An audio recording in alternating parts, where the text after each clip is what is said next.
out here, starting with our pool wall. It comes all rolled up, steel wall in the box, kind of heavy.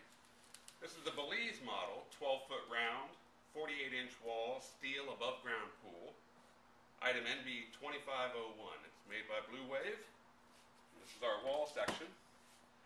Also included in our box was a pack of hardware, all the screws and nuts and bolts that we'll need. We've got these resin joints and seat covers, joints and brackets, all good quality thermoplastic that's not going to rust on you. Here we have our parts list, and yes, we verified everything was in the box. We've got specific instructions on installing our top seats and our vertical rails and the covers for the 6-inch frame pool. That means we've got a 6-inch top rail on it. These are instructions on the layout of the pool, how to get it level. Very important to get your ground level before you start installation.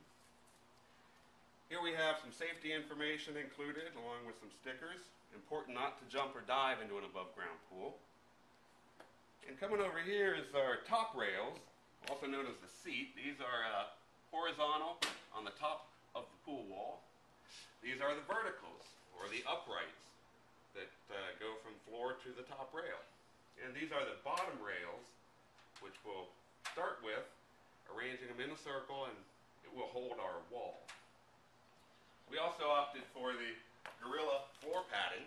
It's going to go in between the ground and the liner. It's going to help us protect the liner.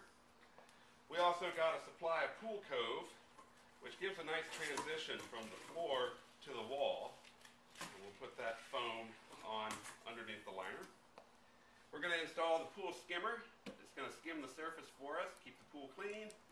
And also included, of course, is a 12-foot round blue overlap pool liner.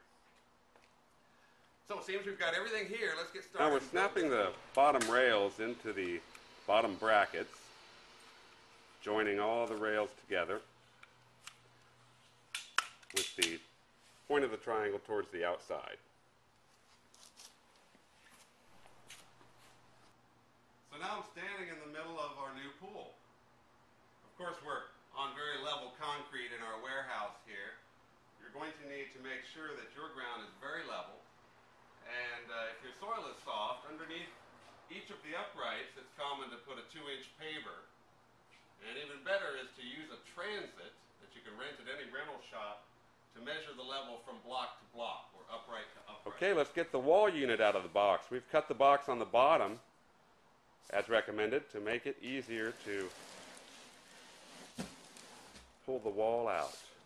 Alright, so the next step was to put the wall into the bottom track. We unrolled it using several hands, putting it down in the track. We first wanted to decide where to locate the equipment. The equipment is going to be next to the skimmer and return fitting that is pre-cut. You want to make sure it's on the top side for operation. We unrolled it and we are ready to go on. Alright, once all the screws are in place, we'll run a strip of duct tape along the entire seam. Okay. Our next step was putting on our liner saver gasket. You do this Next, after we got the wall together, we put in the Gorilla Pad floor padding underneath the liner to protect our pool liner. We put in the Pool Cove around the corners, which you can't see, in between the wall and the floor.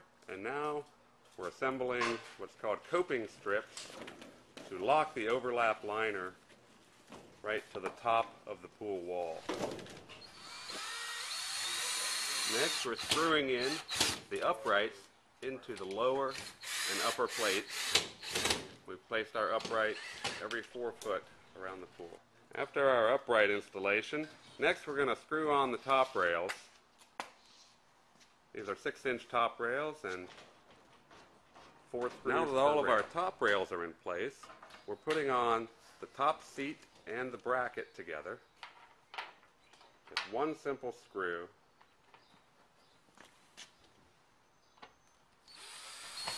One screw up on the bottom. All stainless steel hardware. Gives a nice finished look to our upright and top rail.